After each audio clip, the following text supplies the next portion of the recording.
الحمد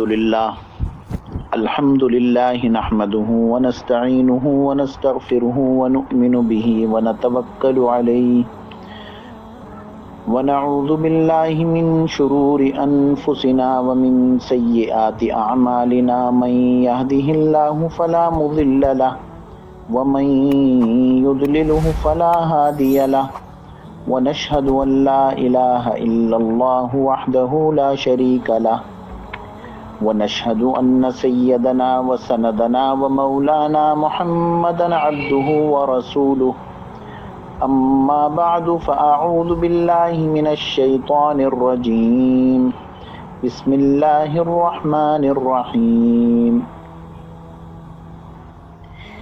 قل إن الصلاتي ونسكي ومحياي ومماتي لله رب العالمين وقال الله تعالى لن ينال الله لحومها ولا دماؤها ولكن يناله التقوى منكم وقال النبي صلى الله عليه وسلم ما من أيام العمل الصالح فيهن أحب إلى الله من هذه الأيام العشرة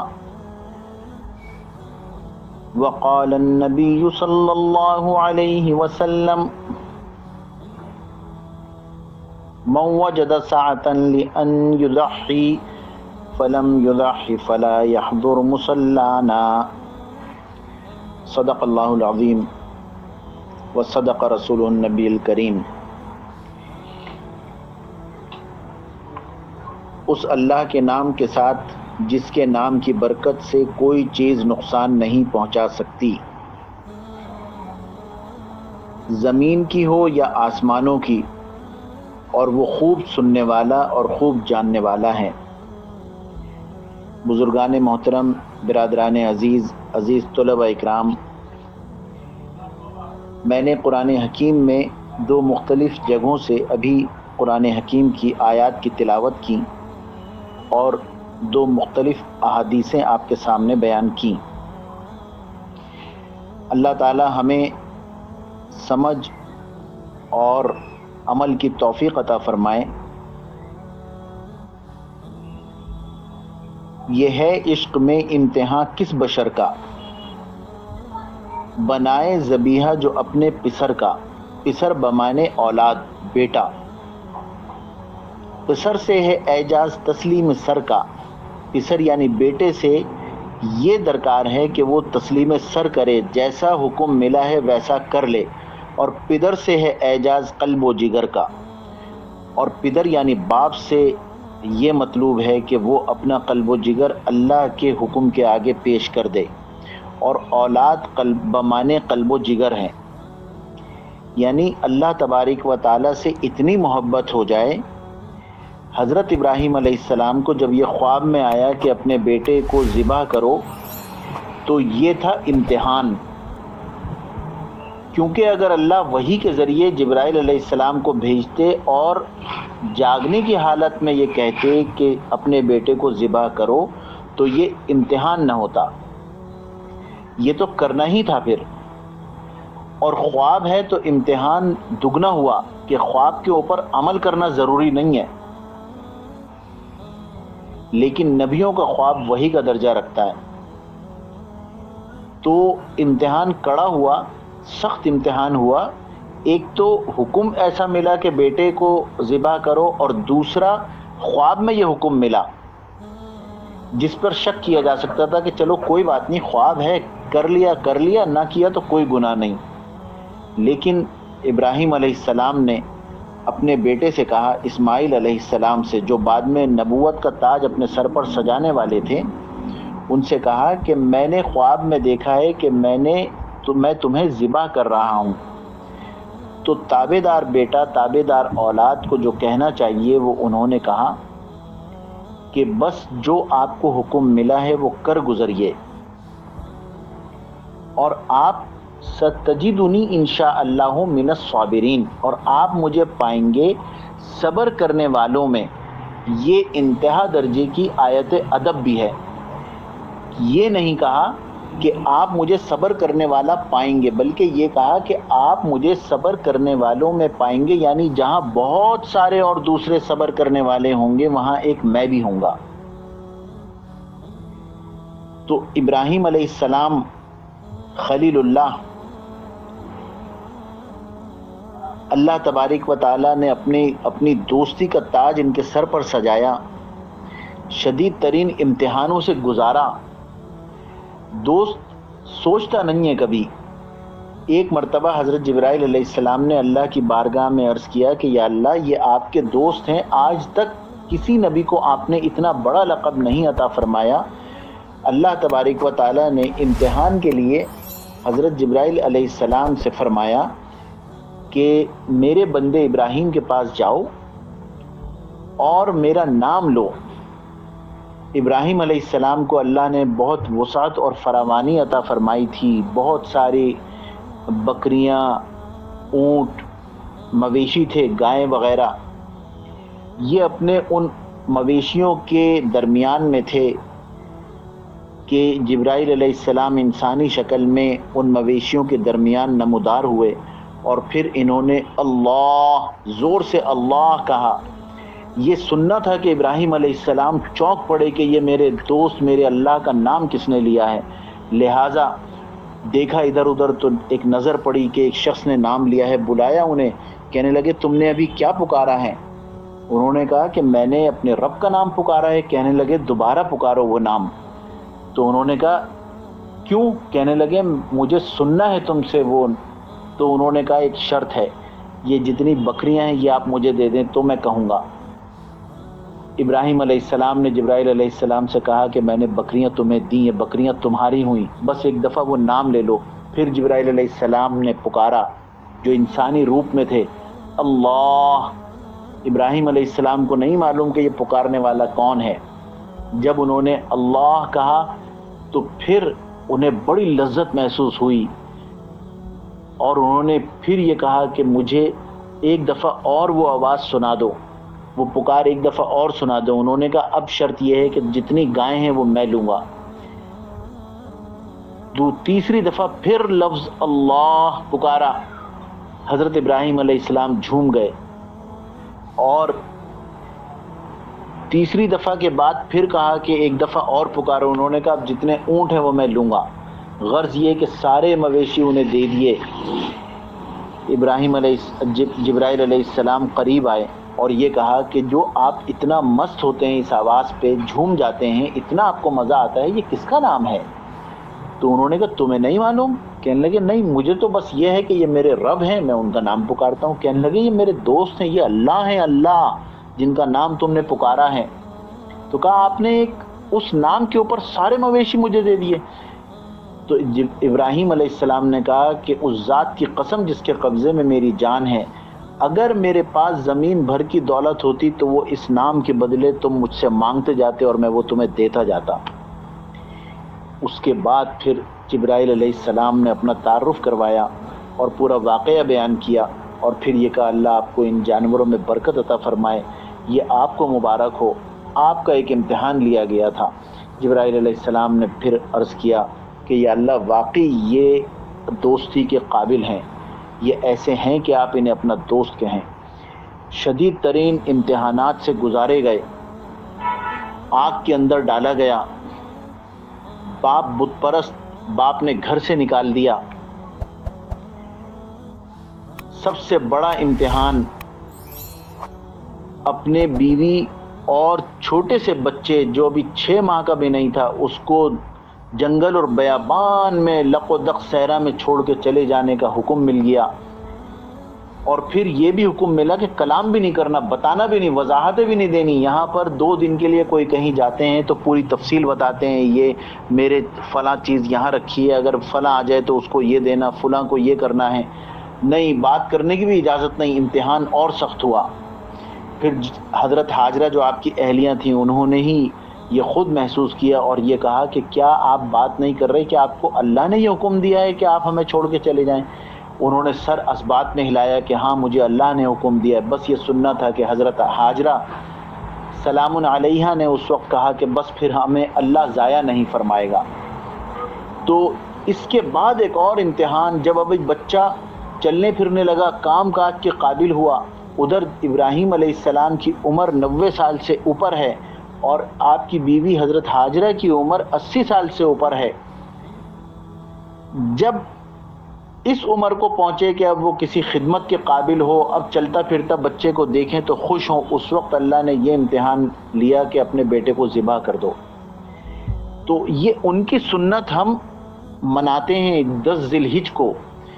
اللہ تبارک و تعالی فرماتے ہیں، یعنی حدیث قدسی ہے، زبان نبوت نے بیان کیا رسول اللہ صلی اللہ علیہ وسلم نے کہ ما عمل ابن آدم من عمل یوم النحر احب الی اللہ احراق الدم، یعنی آدم کے بیٹے بیٹیوں کا کوئی عمل اس دن اللہ تبارک و تعالیٰ کو اس سے زیادہ محبوب نہیں ہے کہ اللہ کی راہ میں خون بہایا جائے. اس دن نمازیں بھی ہوتی ہیں، اس دن صدقات بھی ہوتے ہیں، اس دن ذکر اذکار بھی ہوتے ہیں، لیکن سب سے اہم اللہ نے جو پسندیدہ عمل قرار دیا اس دن کا، وہ خون بہانا ہے جانور کا. اللہ کے نام پہ بہایا خون جانور کا جاتا ہے. لیکن تصور میں یہ ہونا چاہیے کہ اگر اللہ ہمیں اپنی اولاد کی قربانی کا حکم دے دیتے تو ہم اس سے بھی دریغ نہیں کرتے. نیت یہ ہونی چاہیے، ذہن میں یہ ہونا چاہیے. تو جب جانور کے اوپر چھری پھیرتے ہیں تو آنکھ سے آنسو ٹپکے گا کہ یا اللہ آپ نے کتنا بڑا ہم پر یہ احسان کیا. اور آج ہم یہ مسئلے معلوم کرتے ہیں علماء سے کہ اگر میں قربانی نہ کروں تو کوئی حرج تو نہیں ہے، میرے پاس تو اتنے پیسے نہیں ہیں. ابھی شادی ہوگی تو 5 ڈشوں کی جگہ 3 ڈشوں کی جگہ چوتھی ڈش بھی شامل کریں گے 50,000 روپے کی. جب یہ کہے گا کوئی کہ ارے اس کو یہ کیوں شامل کر لی، تو خود یہ تعویل دیں گے کہ کوئی بات نہیں، جہاں 3 لاکھ خرچ ہو رہے ہیں وہاں 3.25 لاکھ ہو جائیں گے، کوئی بات نہیں. شریعت قربان ہوتی ہے احکامات کے لیے، ہم شریعت کو قربان کر دیتے ہیں. یعنی احکام نہ ماننے پر شریعت قربان. اپنے آپ کی قربانی کریں کہ موبائل بجائے 2 لاکھ کا رکھنے کے 50,000 کا رکھیں، 1.5 لاکھ کسی کی مدد کر دیں. لیکن قربانی کے لیے یہ کہا جائے گا کہ کسی کی مدد کر دو تو زیادہ بہتر ہے. کیا ضرورت ہے اتنا گوشت وہ کرنے کی؟ ضرورت کیا ہے؟ اللہ نے حکم دیا ہے. صحابہ اکرام نے بھی ایک سوال قائم کیا، آپ صلی اللہ علیہ وسلم سے پوچھا کہ یا رسول اللہ ما هذه الاضاحی، یہ اضحیٰ کیا ہے، یہ قربانی کیا ہے؟ آپ صلی اللہ علیہ وسلم بتاتے اللہ کا حکم ہے، ثواب ہے، بہت بڑا کام ہے. نہیں، آپ نے مختصر سا جواب دیا. زبان نبوت سے الفاظ جاری ہو رہے ہیں اور میں بارہا عرض کرتا ہوں کہ اللہ تبارک و تعالیٰ نے رسول اللہ صلی اللہ علیہ وسلم کو جو معجزات عطا فرمائے، اس میں ایک معجزہ یہ بھی تھا کہ چند الفاظ میں مفہوم پورا بھرا ہوا ہوتا تھا. اسی لیے ایک آپ صلی اللہ علیہ وسلم کی حدیث پر کتابوں کی جلدوں کی جلدیں لکھی ہوئی ہیں. تو ما هذه الاضاحی یا رسول اللہ، صحابہ سوال کرتے ہیں. آپ صلی اللہ علیہ وسلم نے بڑا آسان اور چھوٹا سا جواب دیا، ھذا سنتی ابیکم ابراہیم، یہ تمہارے ابا ابراہیم کی سنت ہے. تو اب اگر بیٹا تابعدار ہوگا تو وہ باپ کی سنت پر عمل کرے گا، باپ کے کیے پر عمل کرے گا کہ باپ نے یہ کیا تھا. صحابہ میں سے کسی نے عرض کیا یا رسول اللہ فما لنا فیہا، ہمارے لیے کیا ہے، ہم تو قربانی کر دیں گے تو ہمیں ملے گا کیا؟ آپ صلی اللہ علیہ وسلم نے فرمایا کہ جتنے بال ہیں لکل بشارۃ حسنہ، جتنے بال ہیں جانور کے ان سب کے برابر، ان کے بالوں کے برابر ثواب ملے گا، نیکیاں ملیں گی. ایک نیکی میں بارہا عرض کرتا ہوں کہ ایک نیکی قیامت کے دن اتنی قیمتی ہوگی کہ اس وقت اگر کسی کے پاس دنیا بھر کی دولت ہو تو وہ ساری کی ساری اگر دینا چاہے تو وہ اس ایک نیکی سے بڑھ کر نہیں ہوگی. اور اس دنیا میں کیا کیا ہے، کتنے کچھ، ایک 200 گز کے پلاٹ کے لیے 10 مرلے کے لیے انسان اپنی پوری زندگی کھپا دیتا ہے لیکن ایک مکان اچھا نہیں بنا سکتا. بہت سارے لوگ حسرت دل میں لیے چلے جاتے ہیں، لے کر چلے جاتے ہیں. تو یہ ایک نیکی اتنی ہے. اور اس سے بڑھ کر آپ صلی اللہ علیہ وسلم نے بڑی عجیب بات فرمائی جو میں نے خطبے میں آپ کو حدیث سنائی، من وجد ساعة لأن یضحی، جس کو اللہ نے یہ وسعت دی کہ وہ قربانی کرے، فلم یضحی، اور وہ قربانی نہ کرے، یعنی حیثیت تھی لیکن قربانی نہیں کی. آپ صلی اللہ علیہ وسلم نے فرمایا فلاں یحضر مصلانا، تو اسے چاہیے کہ وہ ہمارے، اور ایک حدیث میں یقربنا مصلانا، کہ ہمارے عیدگاہ کے قریب بھی نہ آئے. عیدگاہ میں آنا تو دور کی بات ہے، قریب بھی نہ آئے عیدگاہ کے، جو قربانی نہ کرے. اور ہم اتنے آسانی کے ساتھ یہ سمجھ کے چھوڑ دیتے ہیں کہ کوئی بات نہیں، کوئی بات نہیں. میرے دوستو، بہت بڑی بات ہے. اللہ کے احکام کو صحابہ میں اور ہم میں یہی فرق ہے. صحابہ کی نظر میں یہ جو فرض، سنت موقدہ، سنت غیر موقدہ، مباح، واجب، فرض، واجب، سنت موقدہ، سنت غیر موقدہ، مباح، یہ 4-5 چیزیں ہیں. یہ ہم پوچھتے ہیں کہ اسے کہ یہ بھائی واجب ہے، سنت ہے، فرض ہے. صحابہ پوچھا نہیں کرتے تھے.